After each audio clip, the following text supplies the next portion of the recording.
Yeah, I just want to congratulate Missouri and Robin and her staff and that wonderful team.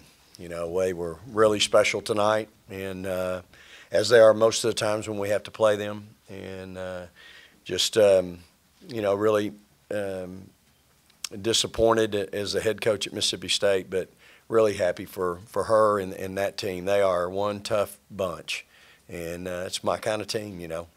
Tough, physical, aggressive team. Man, I know she's enjoying coaching those kids, and I've watched plenty of tape on them, and it's that way every night. And so, congrats to them, and again, you know, we'll practice tomorrow. That's all I can tell you.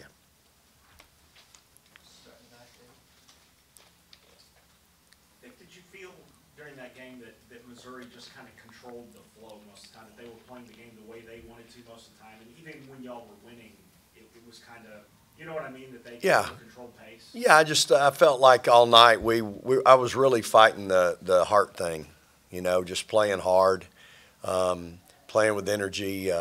You know, we got out toughed and out hustled just about every loose ball. You know, you know, it was just one of those nights where we were just.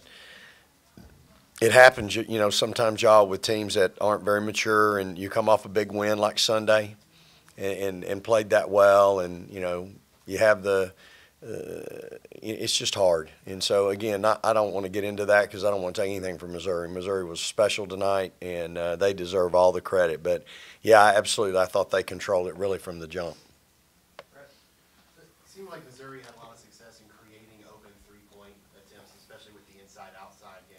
What did you see in that regard? Yeah, absolutely. I just think they had a great plan, and we really struggled guarding off the bounce tonight. It's probably our worst defensive effort of the year by far. And a lot of, you know, you're going to lose the horse game against Missouri. You know, you're going to lose the horse game in the SEC.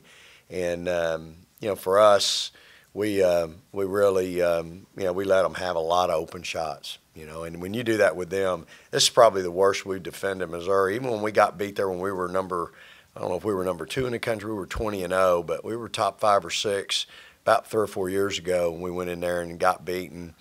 You know, that wasn't near as bad as I think tonight. I mean, we gave up 75 points tonight, y'all. You know, I think that says a lot about, you know, where our focus was, where our energy was.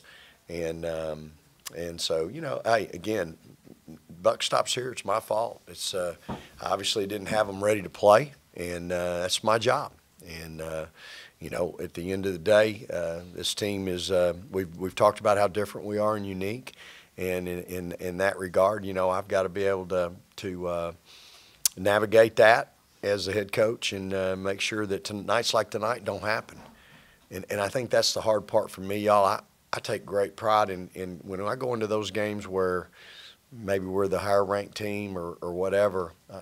You know, I don't typically lose those games. And you know what? I lost one tonight. So I'm going to wear it. Go to the left, Robbie. Jazz, you had 4 turnovers tonight. Jordan had 6. That normally is not the case for either one of y'all, much less both of you. I guess what was Missouri doing well, or was there something that you felt like y'all weren't executing? I don't think that we weren't executing. I think it was just a focus piece for us. Like Coach said, we weren't very focused coming out. So, I mean, I guess that would be a focus point for us for the rest of the week. Coach, it probably goes without saying, but how big of an impact was Enriel getting in foul trouble, especially given what she was doing on offense tonight? Well, it probably impacted us a little bit offensively, but you know she struggled defensively. She struggled rebounding. She didn't block out numerous times, as all our team did. So it wasn't just her, but I mean, from a defensive standpoint, she really struggled tonight, and rebounding she really struggled from a perspective of blocking out, putting a butt in a gut. You know, they obviously picked it up on film. She's not good at that. And it's something we work on a lot with her and a lot of our players. And so they really went to the boards. Sophie went to the boards and had 4 offensive rebounds. And, you know, so we really struggled with that. And you know, so from offensive standpoint, probably. But, I mean, we traded some buckets, you know, at some positions. So, I didn't think it hurt us too bad when she was off the floor. We were limited in some things we could run, but at the end of the day, when you let somebody shoot, 55% for the game, 42 from three, they shot 80% in the third quarter, y'all. 80% in the third quarter. I don't know that I've ever coached a team, y'all, that's allowed 80%. I don't think Connecticut shot 80%. That would be a Adam question because he likes to look that stuff up, but I don't think we let Connecticut shoot 80% against us in the Sweet 16 when they beat us 60. Vic, to my question to Jazz about the turnovers, and I think Jordan was 3 of 11 shooting, just some uncharacteristic night for them as far as the stat sheet's concerned. What did you see that was an issue there? And I know you talk about you want your guards to really protect the ball, and guard play's been really good for you this year. Yeah, it has, and to have 10 turnovers between those two is again not very characteristic. But at the same time, it's a lack of focus. It's a lack of commitment to taking care of the ball. And those two seniors, we shouldn't have 10 turnovers between those two in one game, 2 games, or 3 games. I mean, and again, Jazz is in here because she's accountable just like I am. She's in here when we win, and she knows that at point guard it's who we are. We're both the point guards of our team, and Jordan having 6 turnovers is not acceptable. I just felt like our whole team though had a real lack of focus. We had it in shoot around, y'all. I noticed it in shoot around.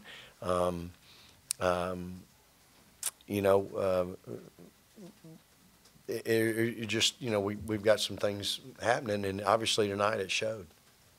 Piggybacking on Jordan's struggles tonight, she had her hands full with Sophie pretty much every possession on defense. Do you think that affected her on offense at all, her turnovers and the way she shot the ball? Well, I mean, Sophie was 8 for 17, 4 for 9 from 3. She had 4 offensive boards, 24 points, 3 assists, and 4 steals. So I would say she was not good on both ends then because we really struggled defending her. Now, she didn't have her all night. Bree had her some.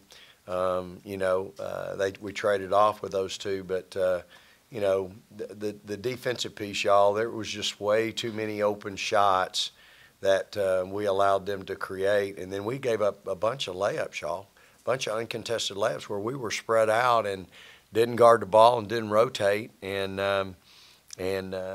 so, that, again, that's uncharacteristic, but just seemed like we were a step slow, tonight and very lethargic. I think that'd be a fair statement.